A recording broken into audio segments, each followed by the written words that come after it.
Assalamualaikum warahmatullahi wabarakatuh. Apa kabar teman-teman hari ini? Nah, alhamdulillah teman-teman, tadi kita sudah melaksanakan kegiatan Zoom ya teman-teman. Nah, untuk teman-teman yang belum berkesempatan hadir atau bergabung melalui Zoom, saya akan memberikan materi yang sama dengan teman-teman tadi. Tadi kita sudah belajar tentang pendidikan agama Islam mengenai Matobi'i. Namun, seperti biasa sebelum kita melanjutkan materi, saya akan mengajak teman-teman untuk membaca doa sebelum belajar terlebih dahulu. Teman-teman ikutin ya. Bismillahirrahmanirrahim. Allahumma inni as'aluka ilman nafi'an wa rizqan thayyiban wa amalan mutaqabbala. Artinya, ya Allah, sesungguhnya aku memohon kepadamu ilmu bermanfaat, rezeki yang baik, dan amal yang diterima. Amin. Semoga Allah mempermudah teman-teman dan kita semua untuk memahami materi yang Bu sampaikan. Beberapa kesepakatan ketika teman-teman menonton video kali ini juga sudah Bu berikan. Kesepakatan yang pertama, niatkan belajar karena Allah Subhanahu wa taala. Agar kita belajar seperti ini mendapatkan pahala dari Allah Subhanahu wa taala. Yang kedua, fokus saat menyaksikan video dan menonton kembali jika belum paham. Jadi, kalau teman-teman merasa, oh materi ini saya belum paham, teman-teman dipersilakan kembali untuk menonton videonya. Ketiga, pastikan teman-teman menonton video dari awal hingga akhir. Supaya apa? Supaya teman-teman tidak tertinggal informasi yang Bu Ayu berikan.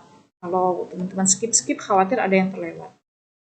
Dan yang terakhir, teman-teman mencatat hal-hal penting. Jadi kalau menurut teman-teman ini penting, silahkan teman-teman catat.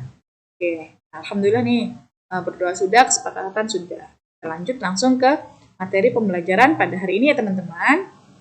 Seperti yang Mbak Yu sampaikan tadi, bahwa pada hari ini kita akan belajar mengenal Matobi'i. Namun tentunya mungkin dari teman-teman sendiri ada yang sudah mengetahui ini apa sih itu Matobi'i. Oke, kita lanjut nih teman-teman. Jadi, mat itu sendiri menurut bahasa artinya panjang. Sedangkan menurut istilah atau menurut ilmu tajwid, mat adalah memanjangkan bunyi huruf hijaiyah. Jadi bedanya, kalau menurut bahasa, mat itu artinya panjang, sedangkan menurut ilmu tajwid, mat artinya memanjangkan bunyi huruf hijaiyah. Jadi yang dipanjangkan adalah bunyinya. Mat itu sendiri, teman-teman, dibagi ada dua cabang. Jadi yang pertama, mat far'i, cabang turunan.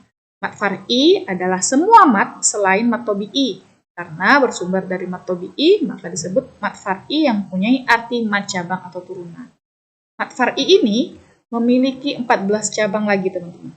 Jadi ada wajib mutasil, mat badal, mat farqi, dan mat-mat yang lainnya. Namun kali ini kita tidak membahas tentang cabang dari mat farqi ya teman-teman. Kita akan lanjut ke mat tobi'i atau mat asli. Mat tobi'i merupakan satu dari bagian cabang dari hukum mat. Ini mempunyai arti alami atau biasa, yaitu tidak lebih dan juga tidak kurang. Dibaca dengan panjang 2 harokat atau 1 alif. Jadi mat tobi'i ini panjangnya 2 harokat dan tidak boleh lebih dan tidak boleh kurang. Itu teman-teman. Oke, baik teman-teman, kita lanjut ya. Di mat tobi'i itu ada terjadi atau hukumnya akan berubah menjadi hukum mat tobi'i jika yang pertama, apabila sebelum tanda alif sukun, huruf tersebut bertanda fathah selain huruf alif. Jadi, ketika tanda alif sukun bertemu tanda fathah, maka dia akan berubah menjadi hukum mat tobi'i. Contohnya seperti yang di bawah ini teman-teman yang dilingkarin merah. Khosiqin. Jadi kho-nya ini panjangnya 2 harokat. Yang kedua, apabila sebelum tanda waw sukun, huruf sebelumnya bertanda domah. Sebelum waw sukun, huruf selanjutnya sebelumnya itu tandanya domah. Contohnya ma'kul. Nah, ini ada tanda domah dan di sini ada waw sukun. Yang ketiga, mat tobi'i terjadi apabila sebelum tanda ya sukun, sebelumnya bertanda kasroh. Jadi ini, jika sebelum tanda ya sukun, ada tanda kasroh, maka akan terjadi hukum mat tobi'i. Contohnya seperti ini. Al-fil. Jadi ada fi, fa-nya ini ada bertanda kasroh dan ya sukun. Seperti itu teman-teman. Jadi yang pertama, mat tobi'i itu akan berubah hukumnya menjadi hukum mat tobi'i yang pertama jika tanda alif sukun bertemu huruf sebelumnya itu bertemu dengan huruf sebelumnya fathah selain huruf alif. Yang kedua, apabila tanda waw sukun bertemu dengan huruf sebelumnya bertanda domah. Dan yang ketiga, apabila ya sukun bertemu dengan huruf sebelumnya yang bertanda kasroh. Nah, seperti itu. Jadi, maka jika terjadi ketiga kondisi tersebut, maka akan berubah menjadi hukum matobi'i. Kita lanjut lagi nih teman-teman. Nah, kita lanjut teman-teman.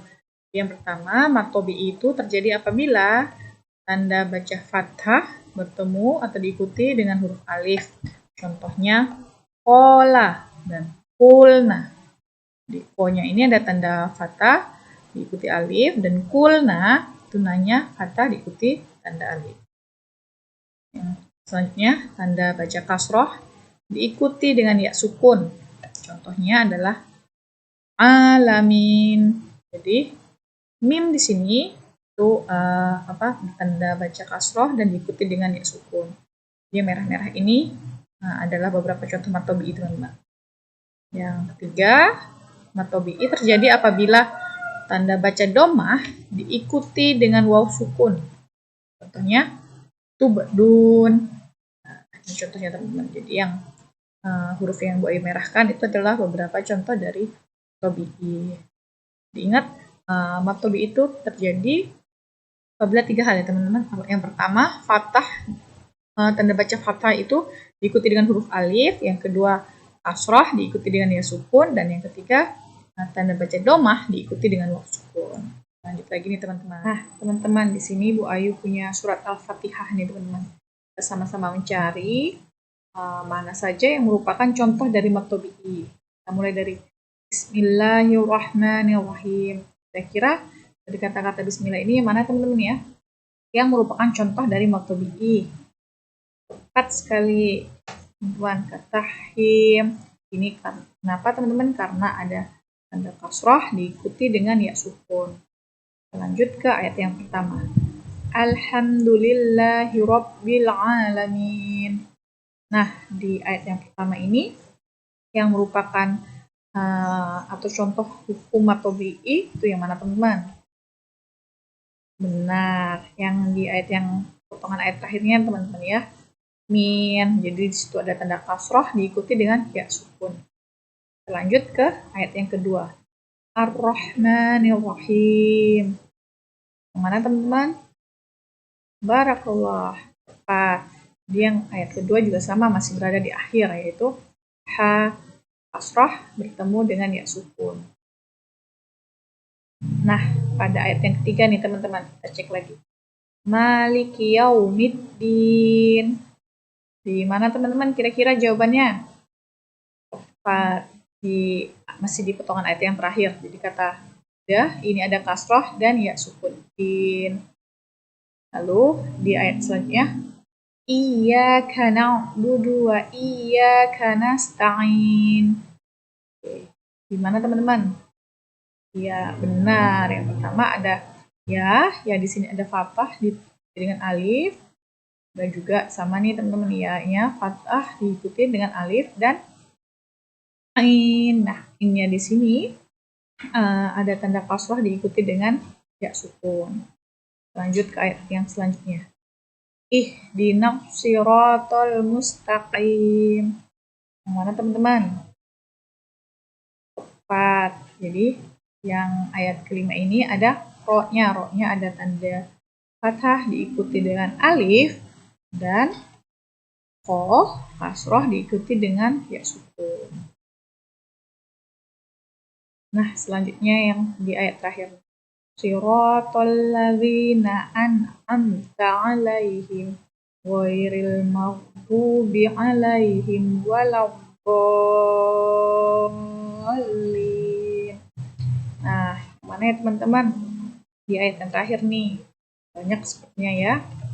Yang pertama ada roh fathah diikuti dengan alif, lalu zanya di sini ada kasrah diikuti ya sukun, domah ada waw sukun, dan la-nya di sini kasrah dan ya sukun. Nah, inilah tadi teman-teman kita sudah mencari contoh-contoh matobi'i yang ada dalam surat Al-Fatihah. Selanjutnya surat apa lagi yang akan kita cari ya teman-teman? Nah, yang selanjutnya ini teman-teman, matobi'i yang terdapat pada Quran surat Al-Falaq. Bismillahirrahmanirrahim. Tadi sudah kita cari ya, itu ada di kata-kata yang rahim. Tuh, ayat yang pertama nih teman-teman. Qul a'udzu birabbil falaq. Yang mana teman-teman? Ih, keren. Ternyata teman-teman sudah menemukannya nih. Ini dia teman-teman, ada tanda domah bertemu dengan waw sukun. Kita ke ayat yang kedua. Yang kedua, min syarri ma khalaq. Yang mana teman-teman? Masya Allah benar. Jadi ini kata-kata ada huruf mim, mimnya fathah diikuti dengan alif. Menurut teman-teman di ayat yang keempat ini ada tidak ya? Tidak ada Bu Ayu. Masya Allah tepat sekali. Keempat tidak ada. Kita lanjut ke ayat yang kelima ya teman-teman. Wa min syarri hasidin idza hasad. Yang mana teman-teman? Ya, barakallah, ada hanya ini ada tanda alif dan yang sebelumnya ada tanda fathah, lalu ada za-nya juga sama. Oke. Nah, kalau dari surat Al-Falaq berarti ada 1, 2, 3, 4, 5, 6. 6 yang kita jumpai ya teman-teman. Selanjutnya kita akan mencari mad tabi'i yang terdapat pada Quran surat Al-Fil. Bismillahirrahmanirrahim. Kita cari dari ayat yang pertama ya teman-teman. Alam taro kaifa fa'ala rabbuka bi ashabil fil. Kira-kira dari ayat yang pertama, yang mana ya teman-teman yang merupakan contoh dari mad tabi'i? Oke, barakallah. Jawabannya adalah yang fil itu teman-teman. Fa-nya ada tanda kasroh diikuti dengan ya sukun. Kita lanjut ke ayat yang kedua. Alam yaj'al kaidahum fi qadlil. Nah, dari ayat yang kedua yang mana nih teman-teman kira-kira yang merupakan contoh dari mad tabi'i? Yang ada hukum mad tabi'inya yang mana teman-teman? Pak, jawabannya yang fi. Fa-nya ada huruf kasroh diikuti dengan ya sukun dan lil. Nya juga sama ya teman-teman. Fa-nya kasroh dan ya sukun. Lanjut nih teman-teman, kita cek di ayat yang ketiga. Wa arsala alaihim toiron ababil. Kira-kira yang mana teman-teman? Barakallah, tepat. Dari yang ababil. Ba-nya yang pertama ada tanda fathah diikuti alif. Dan yang kedua, ba yang kedua kasroh diikuti ya sukun. Kita cari, ada ayat yang keempat teman-teman. Tarmihim bihijaratim min sijil. Yang mana nih teman-teman dari ayat yang keempat ini? Barakallah, teman-teman jawabannya benar. Pertama, huruf ma, kasroh diikuti dengan ya sukun. Lalu yang kedua, ja, fathah diikuti dengan alif. Lagi kira-kira teman-teman? Ya, tepat. Nah, yang terakhir, ja, kasroh diikuti dengan ya sukun, kata sijil. Nah, kita masuk ke ayat yang terakhir nih teman-teman. Faja'alahum ka'afim ma'kul. Nah, teman-teman yang di ayat yang kelima ini yang mana yang merupakan contoh dari mad tabi'i teman-teman? Oke, barakallah, tepat sekali teman-teman. Yang ada kata kul, jadi di sini ada tanda domah diikuti dengan waw sukun. Tadi yang sudah kita cari ya teman-teman mad tabi'i yang ada di Quran surat Al-Fil. Ada beberapa nih. 1, 2, 3, 4, 5, 6. Seperti itu teman-teman. Alhamdulillah teman-teman tadi kita sudah mencari sama-sama contoh-contoh mad tabi'i di surat Al-Fatihah, Al-Falaq, dan Al-Fil. Jadi boleh ulang lagi. Kalau mad menurut bahasa artinya panjang, memanjangkan. Kalau menurut ilmu tajwid itu artinya memanjangkan bunyi huruf hijaiyah. Sedangkan mad asli atau mad tabi'i tadi panjangnya itu sebanyak 2 harokat atau 1 alif. Dan mad tabi'i terjadi apabila tanda baca fathah, pertama tanda baca fathah bertemu dengan alif. Yang kedua apabila tanda baca kasroh bertemu dengan ya sukun. Dan yang ketiga apabila tanda baca domah bertemu dengan waw sukun. Nah, teman-teman nih sesuai dengan surat Al-Muzammil ayat 4 nih teman-teman. Artinya atau lebih dari 1/2 itu dan bacalah Al-Quran itu dengan perlahan-lahan. Nah, harapannya ketika teman-teman sudah mempelajari mad tabi'i ini, teman-teman bisa mengaplikasikannya atau menggunakannya ketika teman-teman membaca Iqra ataupun Al-Quran. Jadi ketika bertemu dengan mad tabi'i tadi, berapa harokat teman-teman? Ya, panjangnya 2, ya silahkan teman-teman ikuti. Dan ketika kita membaca Al-Quran juga sebaiknya perlahan-lahan di sini bukan suaranya juga dipelankan, namun lebih ke jedanya atau temponya. Jadi tidak terlalu terburu-buru, namun kita ikuti panjang pendek atau harokat yang ada pada huruf-huruf hijaiyah tersebut, biar supaya bacaan kita lebih baik. Seperti itu teman-teman. Bu Ayu harap teman-teman bisa mengaplikasikannya. Dan kalau teman-teman masih belum paham, Bu, saya lupa tadi ketika apa ya, Bu, huruf kasroh, tanda kasroh itu bertemu huruf apa ya jika menjadi mad tabi'i? Teman-teman diizinkan untuk kembali melihat materi yang Bu Ayu sampaikan. Terakhir, Bu Ayu ucapkan jazakumullah khair kepada teman-teman yang sudah mendengarkan penjelasan Bu Ayu. Sampai berjumpa kembali di video pembelajaran selanjutnya. Bu Ayu tutup dengan wassalamualaikum warahmatullahi wabarakatuh.